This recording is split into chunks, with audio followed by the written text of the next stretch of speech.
창세기를 몇 주에 걸쳐서 지금 계속 내려가고 있습니다.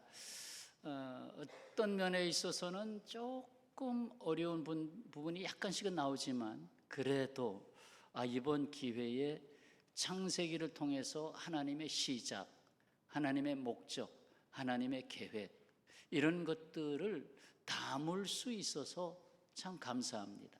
저 자신에게도 한 번 더 관찰하고 정리할 수 있는 시간이 돼서 또한 감사를 드립니다. 메모할 수 있는 분들은 메모하시면 좀 도움이 될 겁니다. 네, 그래도 훅 지나가는 말씀들이 아니기 때문에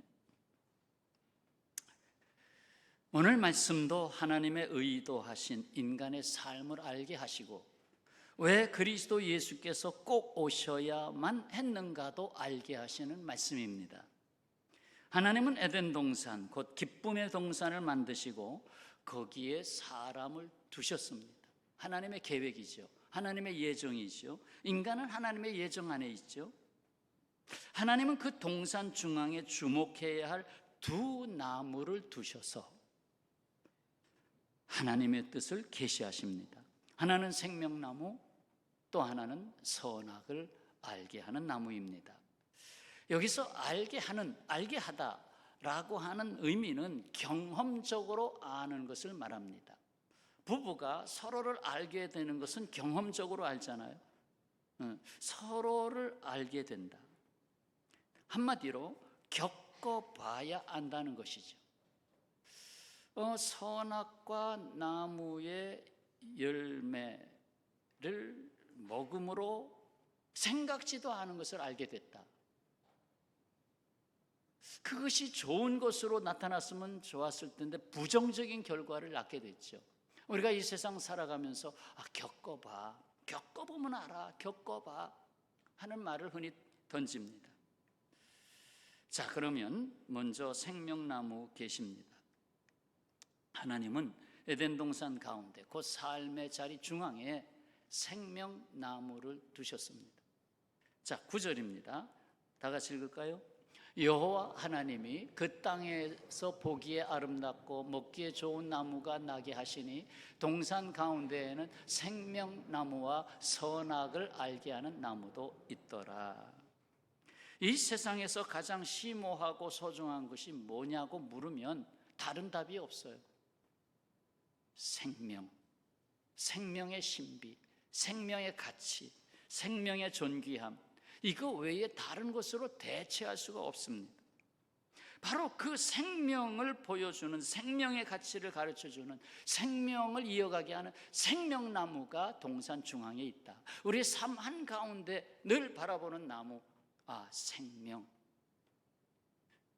그럼 여기에 무엇의 의미를 두고 생명나무를 두셨을까요?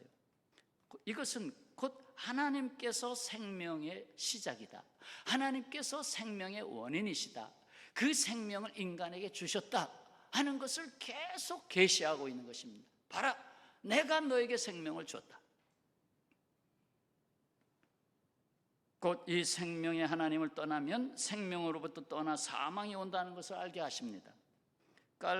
종교개혁자 깔뱅은 아담과 하와가 이 과실을 먹을 때마다 생명의 근원이 하나님께 있음을 기억하도록 역할을 하는 성례전과 같은 의미를 가진 나무다 라고 표현을 했어요. 성례전과 같은 의미를 가진 나무가 생명나무다. 그런데 인간이 범죄함으로 생명나무를 이렇게 감추셨잖아요. 그러므로 성례전이 끝났어요. 그 성례전을 예수님이 다시 오셔서 회복하신 것이 최후의 만찬이다. 자, 계속해서 들으시면 연결이 되겠습니다. 안타깝게도 선악과 나무를 놓고 말씀하신 하나님께 불순종함으로 돌이킬 수 없는 화근을 만들어냈습니다. 이 생명나무를 하나님께서 거두신 것입니다. 죄인의 고통으로 영생하는 것을 원치 않았습니다. 고통을 겪으면서 영원히 산다. 차라리 수명을 줘서 죽게 하자. 이렇게 된 것이죠. 창세기 3장 22절에 보면 그가 그의 손을 들어 생명나무 열매도 따먹고 영생할까 하노라 하시고 23절 에덴 동산에서 그를 내보내어 그의 근원의 땅을 된 땅을 갈게 하시니라. 24절, 하나님이 그 사람을 쫓아내시고 에덴 동산 쪽에 동쪽에 그룹들과 두루 도는 불칼을 두어 생명나무의 길을 지키게 하시니라. 그걸 범하지 않도록 막았다. 그럼에도 사랑과 긍휼에 크신 하나님은 사망에 던져진 인생을 그냥 둘 수 없잖아요. 버려둘 수 없잖아요. 그래서 때가 차기를 기다렸고, 때가 참에 감춰졌던 생명나무, 숨겨놨던 생명나무, 그 근본을 계시하셨습니다. 바로 예수 그리스도. 예수 그리스도. 예수께서 생명나무로 이 땅에 오신 것입니다. 요한복음 3장 16절 잘 아시잖아요. 하나님이 세상을 이처럼 사랑하사 독생자를 주셨으니 이는 그를 믿는 자마다 멸망하지 않고 영생을 얻게 하려 하심이라. 이 땅에 오셔서 죽은 자들에게 멸망이 아니다, 영생이다. 자, 5장 24절 말씀 한번 같이 읽겠습니다. 내가 진실로 진실로 너희에게 이르노니 내 말을 듣고 또 나 보내신 이를 믿는 자는 영생을 얻었고 심판에 이르지 아니하는 사망에서 생명으로 옮겼느니라. 완료됐어요. 완료됐어요. 얻었고 옮겼느니라. 그렇습니다.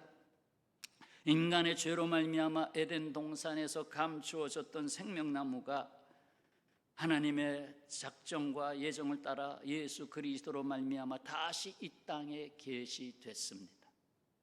그렇지 않으면 생명나무로 갈 길이 없었습니다. 내가 길이요 진리요 생명이니 예수께서 오셨습니다. 자, 이제 동산 중앙에 있는 두 번째 나무입니다. 하나님은 에덴 동산 가운데 선악을 알게 하는 나무를 두시고 말씀하십니다. 2장 16절 17절 같이 읽겠습니다. 여호와 하나님이 그 사람에게 명하여 이르시되 동산 각종 나무의 열매는 네가 임의로 먹되 선악을 알게 하는 나무의 열매는 먹지 말라. 네가 먹는 날에는 반드시 죽으리라 하시니라 하고 말씀을 명으로 말씀을 주셨어요. 자, 이 계시에는 적어도 두 가지가 확실하게 보입니다. 하나는 각종 나무의 열매는 임의로 먹어라. 내 마음대로 먹어라. 인간에게 자유의지를 부여했습니다. 여러분 얼마나 자유가 많습니까? 오늘도 아침에 나 이거 먹고 반찬이 나와도 골라 먹잖아요. 요거 먹고 요건 아니야. 자유의지가 있잖아요.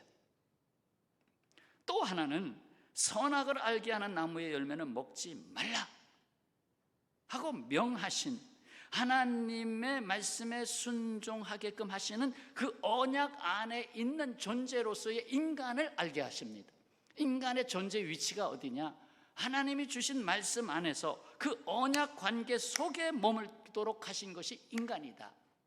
그 언약이 던져졌음을 알게 하신 것이 선악과 나무입니다. 생명나무에 대한 말씀은 아직 안 했잖아요. 선악과 나무를 통해서 나는 너희와 언약 관계에 있다는 걸 알게 하셨습니다. 결국 자유의지와 말씀의 순종함, 이 두 가지는 종이의 양면과 같아요. 자유의지와 순종. 사실 순종하느냐 안 하는 것도 자유의지 안에 들어갈 수 있는 문제 아닙니까? 사람들이 종종 말합니다. 왜 하나님께서 선악과 나무를 만드셔서 인간으로 하여금 죄에 빠지게 하셨는가? 그렇게 죄를 짓도록 하고 다시금 구원하신다고 하니 이해가 되지 않는다. 근데 반대로 한번 반대쪽 측면으로 생각해 봅시다. 선악과 나무를 통해서 주신 말씀, 약속이 없었다면 무슨 일이 벌어질까? 인간은 짐승보다 조금 우월하게, 조금 더 언어를 구사하고 조금 더 도구를 사용할 줄 아는 고등동물, 원숭이보다도 조금 더 언어를 사용하고 조금 더 도구를 만들어낼 줄 아는 고등동물, 거기에 머물고 말았을 것이다. 거기에는 인간이 살아갈 이유와 목적을 찾지 못하고 방황하며 싸우며 오직 승자만 남는, 그래서 결국은 다 파멸에 이르는 인간의 세계가 되고 말 것이다. 또한 구원의 소식이 다가와도 그것이 구원이라고 받아들일 수 있는 근거가 없기 때문에 뭐가 구원이냐고, 그래서 구원조차도 바람과 같이 여기고 외면할 것이다. 그뿐만 아니라 창세기 3장 5절에 뱀이 아담과 하와에게 한 말, 너희 눈이 밝아져 하나님과 같이 되어 선악을 알게 된다.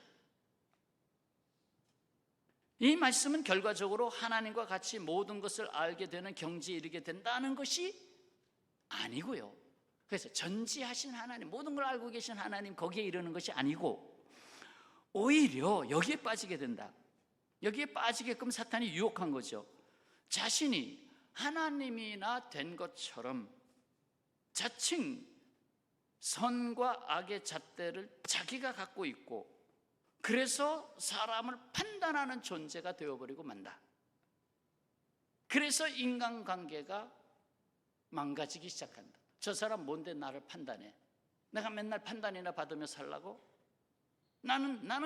그래도 나는 정직하게 살았는데. 예를 들어서, 그러니까 결국 눈이 밝아져 선악을 분별하는 인간이 된다는 것은 인간이 중심이 된 자기 판단의 존재가 되어서 자기 잣대를 갖고 산다는 거예요. 그렇습니다. 선악과 나무를 동산 중앙에 두신 이유는 인간으로 하여금 그 존재의 뿌리를 알게 하고 자기가 판단의 기준이 되지 않게 하고 하나님과의 관계, 인간과의 관계를 잃지 않게 하는 데 큰 목적이 있습니다. 한층 더 들어가서 조금 더 깊이 살펴볼까요? 자, 17절. 네가 먹는 날에는 반드시 죽으리라. 이것은 사람들에게 사느냐 죽느냐가 있다는 걸 가르쳐 준 거예요. 살아있다는 것과 죽는다는 것에 대해서 알고 있어라.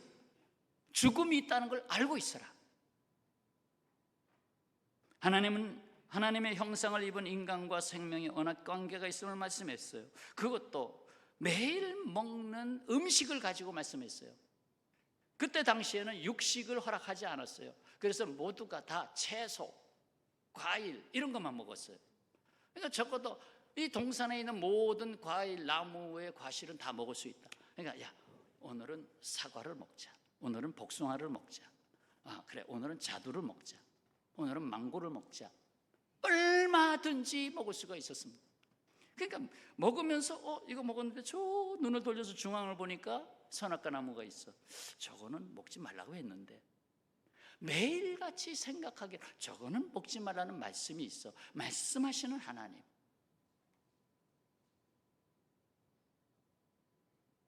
이에는 하나님의 분명한 의도가 있습니다. 너를 만드시고 생명을 주신 내 하나님을 잊지 말라 하는 것. 내 하나님을 잊지 말라. 한번 지나가는 문제가 아니라 매일 음식을 먹듯이 매일 삶 속에서 거듭 기억해라. 매일 기억해라. 한 달에 한 번 교회 나와서 주요 하지 말고 매일 기억해라. 더군다나 이 명령을 순종하기 결코 어려운 명령이 아니다. 쉬운 명령이다. 선악과 나무에 큰 물동이로 매일 10개 이상씩 갖다가 물을 줘라. 그것도 아니었다. 그 선악과 나무 아래 엎드려 주여 하나님 하나님하고 기도하라고 1시간씩 엎드리라고 명령도 아니었다. 구경해도 좋고 만져보아도 좋고 그러나 먹지는 말아라. 다른 나무의 열매는 얼마든지 먹어라. 그러니까 자유가 많아요? 제한이 많아요? 자유가 만에 하나 빠진다면 제한은 만 중에 한 개. 제한은 그렇게 조그만 하나만 주어졌잖아요. 이는 인간이 로봇이나 종이 되는 관계가 아니라 스스로 순종하는 자율적 순종을 통해서 하나님과의 관계에 충만에 들어가게 하신 것입니다. 자율적 순종. 그렇습니다. 선악과 나무 그 자체가 신비로워서 거기에 의미를 두고 있는 것이 아니라 그 나무를 두고 말씀하시는 하나님께 초점이 있는 것입니다. 인간은 하나님과의 언약, 말씀의 관계를 떠나서는 살 수가 없습니다. 왜? 이 세상 모든 것은 다 말씀으로 지어졌어요. 말씀으로 명하여 지었어요. 하늘에 새가 가득하라, 말씀으로 다 지었잖아요. 물속에는 물고기로 가득하라, 전부 말씀으로 지었잖아요. 더군다나 인간에게는 놀라운 언어를 주셔서, 언어는 모든 사상을 정리하잖아요. 그래서 하나님과 나 사이에 더 깊은 인격적인 관계를 이루게 하셨어요. 그렇습니다. 인간의 존재 뿌리는 항상 하나님께 있다는 것을 알게 하는데 목적이 있습니다. 이 명령을 주신, 말씀을 주신, 지으시고 나를 불러주신 하나님을 잊지 말라는 것입니다. 그렇습니다. 선악과 나무는 걸려 넘어지게 하는 덫이 아니라 축복입니다. 그러나 인간의 욕심은 선악과 나무를 덫으로 만들고 말았습니다. 덫이 되고 말았어요. 선악과 나무를 통한 계시는 내가 이 세상에 태어났는데 하나님 앞에서 나는 어떤 존재인가? 나는 누구인가? 바로 이 질문에 계속 대답하며 살라는 것입니다. 그런데 이 세상에 많은 사람이 이 문제에 대하여 고민하려고 하지 않습니다. 고민 안 합니다. 그것이 하나님을 떠난 인간의 병적 증상입니다. 하나님을 떠난 인간은 나는 누구인가 고민 안 합니다. 왜요? 먹고 살기에 바쁜데, 일하기에 바쁜데, 생존 경쟁의 사회 속에서 따라가기도 정신이 없는데 무슨 고상하게도 나는 누구인가, 이런 문제를 생각할 존재가 아니라는 것입니다. 그러니까 나를 상실하죠. 그러나 불행하게도 이 문제에 대한 해답 얻지 못한 인생은 불안, 방황, 관계성의 상실, 미래에 대한 불확실성, 죽음과 내세에 대한 두려움 등에서 헤어나지 못합니다. 뿌리가 없는 나무 살 수가 없죠. 그러나 한겨울을 이기는 나무는 뿌리가 살아있는 나무입니다. 그럼에도 하나님은 우리를 자식처럼 사랑하시고 보편적인 은혜를 거두지 않으셨습니다. 자, 3장 23절, 여호와 하나님이 에덴 동산에서 그를 내보내셨죠. 에덴 동산에서 나가라. 그의 근원이 된 땅을 갈게 하시니라. 땅을 갈게 하시니라. 언뜻 보면 아이고 이제 고생길이구나 이렇게 보여지는데 다시 보면 달라요. 뭘 다시 보라는 거예요? 신라곤 곧 에덴 동산에 추방된 인간이었지만 인간이 살아갈 수 있는 근본된 토지를 갈게 하셨습니다. 토지를 기경하고 거기에 씨를 뿌리게 하셨습니다. 씨를 뿌릴 수 있게 해주신 것이 은혜입니다. 그러면 비는 어디서 와요? 하늘에서 오잖아. 씨가 뿌려진 곳에 내가 비를 내려주리라. 그게 은혜잖아요. 그래서 먹을 것을 주시는 하나님. 그러나 참된 안식에 대한 건 지난 주일 말씀드렸어요. 아주 중요한 말씀이에요. 지난 주일 말씀. 안식과 평안은 이미 잃어버린 존재로 살 수밖에 없었습니다. 하지만 심은 대로 거두게 하지만 안식과 평안이 없다. 실질적으로 농사를 지어도 고통, 벌레가 다 먹어버려. 새가 와서 다 쪼아 먹어버려. 물고기를 가두리 양식을 해도 녹조가 와서 다 죽어버려. 아이를 낳아도 고통. 인간의 삶 속에 고통이 떠나지 않게 됐습니다. 이른바 슬픔과 수고의 삶을 겪게 된 것입니다. 자, 지금 무슨 말씀을 드렸어요? 내가 먹는 날에는 반드시 죽으리라. 그 죽음에 대한 걸 알라는 거예요. 죽음에 대한 걸. 살아있으나 죽은 자와 같이 살고 있지 않느냐.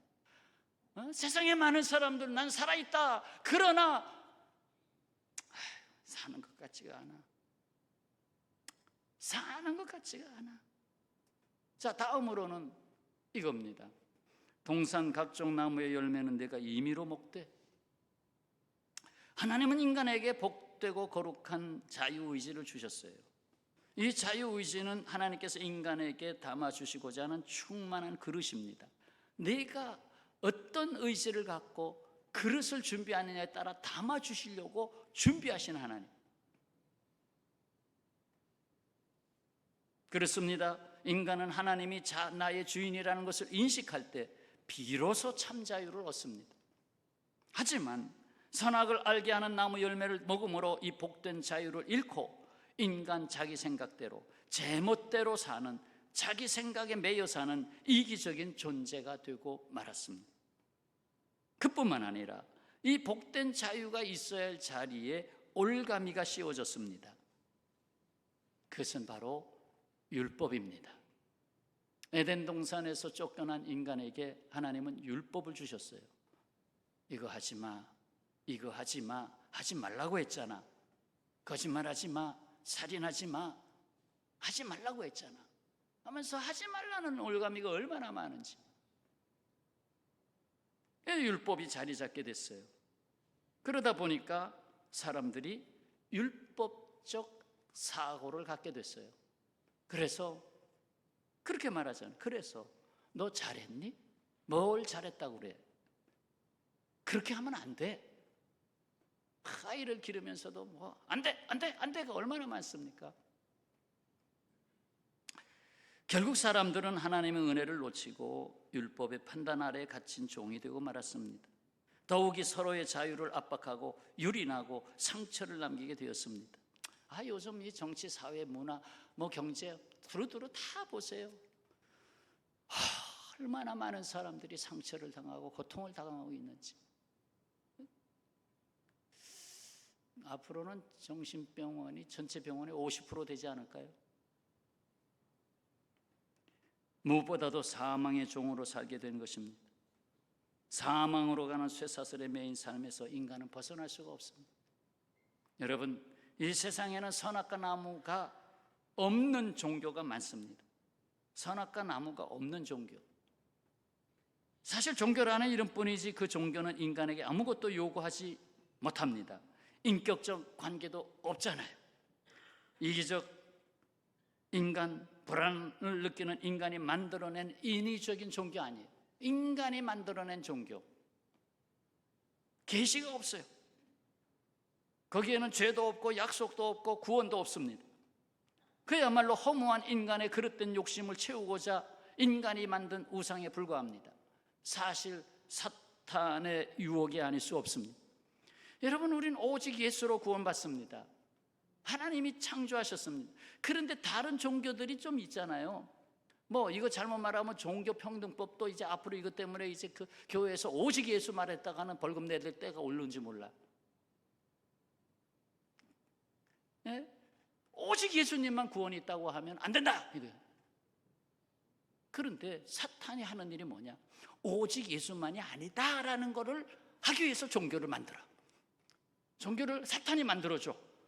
만들어주면서 여기도 그래서 이 진리를 막 혼란을 시키는 거예요. 혼란시키는 거예요. 사탄이 어떤 가난한 사나이에게 찾아와서 유혹을 했습니다. 여기 10개의 잔이 있다. 이 잔 중에 9개에는 꿀물이 들어있고 1개에는 독약이 들어있다. 나하고 내기할 생각이 없느냐? 만약 독약을 마시게 되면 그 자리에서 죽는다.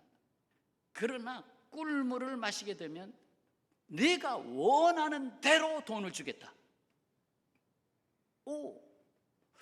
확률은 90%. 한번 해볼까? 내가 지금 가난에 찌들려서 어려운데 한번 해볼까? 돈이 원하는 대로, 나 지금 100억이 필요한데 원하는 대로 해보자고. 내기를 받아들였습니다. 하나를 택했습니다. 꿀물이다. 야, 꿀물이다. 돈 주시오. 쓴 웃음을 지며 사탄은 그에게 돈을 건네줍니다. 자, 돈 받아요. 돈이 떨어지면 언제든지 다시 와요. 또 내기를 합시다. 그때는 잔이 9개요. 사나이는 그 많은 돈을, 갑자기 큰 돈이 생겼으니까 막 쓰는 거지. 야, 요트도 하나 사야 되고, 골프 회원권도 하나 사고, 가서 강원도 쪽에 별장도 하나 사고, 좀 더 나가서 자가용 비행기도 사고, 큰 배 선박도 사고, 다 날려버렸어. 그러다 보니까 뭐 계속 사람 끼잖아요. 응? 응? 여자도 끼고 그러면서 다 날려버렸어. 어이구, 없어졌네. 다시 궁핍해지자 사탄에게 찾아갔습니다. 이번에도 또 9개 중에 선택합니다. 야! 꿀물이다. 다시 많은 돈을 받았습니다. 다시 또 가난해졌습니다. 쾌락의 맛이 길든 사나이는 어차피 죽더라도 운에 맡기기로 했습니다. 4개는 반복되었고 마지막 2개가 남았습니다. 하나는 꿀물, 하나는 독약. 확률은 50%. 떨리는 손으로 둘 중에 하나를 잡습니다. 야! 이번에도 꿀물이다. 역시 내가 운이 좋구만. 돈 내놔. 사탄은 껄껄껄껄 웃었습니다. 이 어리석은 자야, 너는 지금까지 속았다. 애당초 10개의 잔에는 독약이 하나도 없었다. 너는 지금껏 내가 주는 돈으로 오직 쾌락과 본능을 위해서 살았다. 지금 내 모습을 봐라. 너는 탐욕, 근심, 번민, 방탕으로 가득하다. 만족이 없다. 감사가 없다. 내가 너의 인생을 사로잡았다. 너는 실패했다. 너는 나에게 진 것이다. 사탄, 내가 승리했다. 그렇습니다. 에덴 동산에서 사탄에게 넘어간 아담과 하와처럼 공승 권세 잡은 자 사탄의 지배로부터 벗어나지 못하고 있는 인간의 세계를 비유하고 있는 것입니다. 성도 여러분, 동산 중앙에 선악과 나무를 만드시고 거기에 말씀을 주신 하나님은 우리를 사랑하시기에, 우리를 행복하게 하시기 위해서, 우리와 그 기쁨을 함께 하시기 원해서 그렇게 하신 것입니다. 그래서 독생하신 아들까지 십자가에 못 박혀 죽게 하셨던 것입니다. 그렇습니다. 십자가 나무에 달리신 구주 예수께서 인간이 잃어버린 참 자유를 다시 찾아주셨습니다. 구원받은 제자들에게 뭐라고 예수님 말씀하십니까? 요한복음 14장 14절, 내 이름으로 무엇이든지 내게 구하면 내가 행하리라. 무엇이든지 자유의지를 회복시켜 주십니다. 15장 7절 말씀, 내 말이 너희 안에 거하면 무엇이든지 원하는 대로 구하라. 그리하면 이루리라. 무엇이든지가 회복됐습니다. 거룩한 자유가 보장됐습니다. 은혜 안에 살게 됐습니다. 그리고는 아주 쉬운 명령을 다시 주셨습니다. 예수께서 다시 쉬운 명령, 나를 믿어라. 나를 믿는 자는 죽지 않는다. 그렇습니다. 하나님은 생명나무를 통해서 알게 하십니다. 사람의 영원한 생명이 하나님께 있음을. 또 하나님은 선악과 나무를 통해서 알게 하십니다. 살아있는 사람은 하나님의 언약의 말씀 안에 있다. 사랑하는 평화의 가족 여러분, 선악과 나무를 십자가 나무로 바꾸시고 감추었던 생명나무로 다시 오신 예수 그리스도께서 내게 말씀하십니다. 마지막 줄 같이 읽고 기도하겠습니다. 나를 믿는 자는 영원히 죽지 아니하리니 이것을 내가 믿느냐. 아멘. 기도하겠습니다. 아버지 하나님, 말씀은 파서 발굴하면 발굴할수록 그 속에 주님께서 세미하게 말씀하신 음성이 담겨 있습니다. 아버지요, 저희들 오늘도 창세기 2장 3장에 걸쳐서 주신 말씀을 담았습니다. 하나님, 내가 누구인지 다시 생각해보고 주님이 목적하신 인생에 합당하게 살아가고, 이로써 이 세상을 주님이 주신 복된 세상으로 누리며 나누며 하나님의 나라를 세워갈 수 있게 하여 주옵소서. 세상의 유혹에 빠지지 않도록, 탐심에 흔들리지 않도록 주님 안식과 평안으로 충만케 하옵소서. 예수님의 이름으로 기도하옵나이다. 아멘.